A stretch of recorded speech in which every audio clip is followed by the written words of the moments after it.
की मेरे चैनल में आप सभी का हार्दिक स्वागत है। मेरी भक्ति माँ की शक्ति।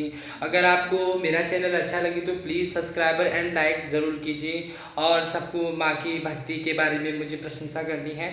तो आज हम वार्तालाप करेंगे मंत्रों के बारे में। सारे मंत्र अति उत्तम है, पर जो माँ भगवती का मेन मंत्र है दुर्गा जी का, वो है ओम सर्वमंगल मांगल्ये शिवे सर्वार्थ साधिके शरण त्र्यंबके गौरी नारायणी नमोस्तुते। ये मंत्र माँ भगवती दुर्गा देवी का है। और एक मंत्र माँ दुर्गा देवी का ओम दुर्गाय नमः, ओम धुन दुर्गाय नमः। यह 3-4 मंत्र है माँ दुर्गा देवी के। नवारण मंत्र वो शमशानी पूजा में आता है, यानी कि चंडी पूजा में आता है।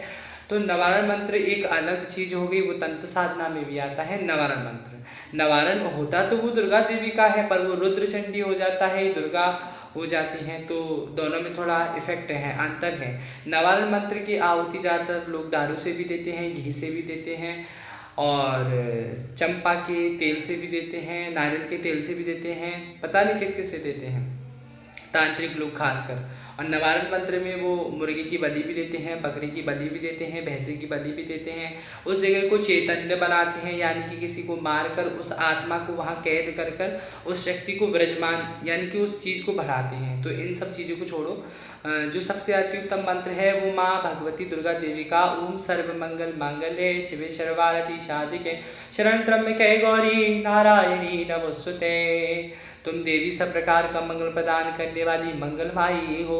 तुम सब पुरुषार्थ को सिद्ध करने वाली शरणागत एवं 3 नेत्रों वाली गौरी हो।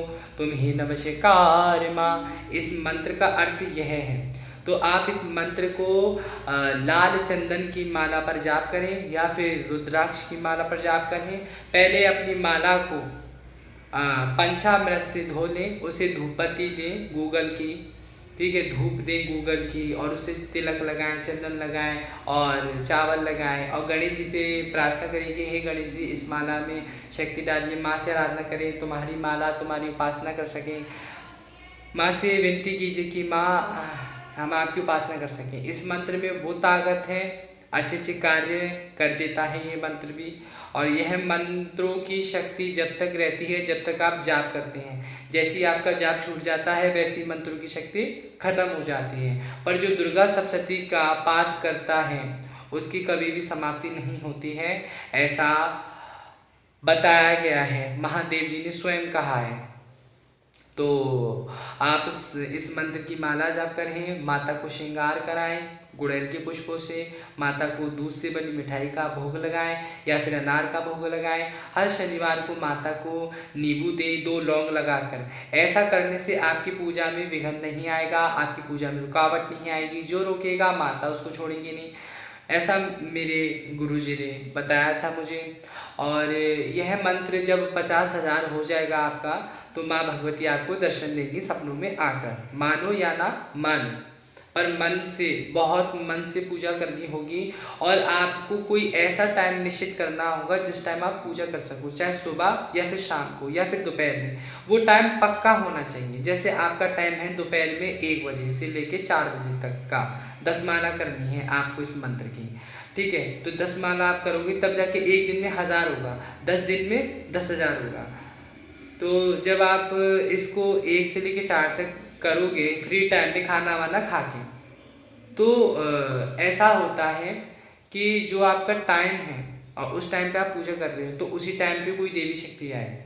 अगर आपका टाइम चेंज होता रहेगा तो वो भी सोचेगी पता नहीं कब बैठता है मेरा भक्त, और मैं तो जा ही नहीं रही हूँ, कभी वो किसी टाइम बैठता है कभी वो किसी टाइम बैठता है। इसलिए आप एक ही टाइम बैठिए, ठीक है, और जिससे कि कोई शक्ति आपको मिले, वो मिल नहीं पाएगी फिर। तो माता रानी जब आपको सपनों में दर्शन दें तो किसी को ना बताएं, अपने वस्त्र खुद धोएं, जमीन पर सोएं, किसी के घर का पानी ना पिएं, खाना तक ना खाएं, किसी का झूठा भी नहीं खाएं, किसी को गाली गलौज भी ना दें, और सत्य बोलें। इतना कर लोगे तब माँ दर्शन देंगी और बातचीत भी करेंगी।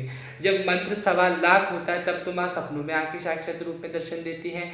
जब मंत्र 27 लाख होता है तब वो साक्षात प्रकट होके कन्या रूप में आके दर्शन देती हैं। 27 लाख मंत्र बहुत होता है। ब्रह्मचर्य का पालन करना पड़ता है, क्योंकि ब्रह्मचर्य में ही सारी शक्तियाँ हैं, एनर्जी हैं इंसान की। अगर वो ही खत्म हो जाएगी तो फिर बचे क्या, कुछ नहीं। सबसे बड़ी माया भी यही बात है। माँ भगवती को माया देवी, माया का स्वरूपा इसलिए कहा गया है, माया इसीलिए उन्हें बताया है। खाम खीम खूम के रूप में तुम खेचरी मुद्रा हो। अच्छे अच्छे व्यक्तियों को भी माँ भगवती पकड़ कर मुँह में डाल देती हैं, इन बुरे कर्मों में डाल देती है, जिससे वो माँ की साधना में टूट जाता है, वो साधना कर नहीं पाता। तो इसलिए आप इस साधना को करें। जो भी आपको पूछना है कि कैसे और क्या करना है, तो वो कमेंट बॉक्स में पूछ सकते हैं आप। जय माता की। मेरी वीडियो अच्छी लगी हो शेयर एंड लाइक ज़रूर कीजिए, नहीं अच्छी लगी हो तो कोई बात नहीं।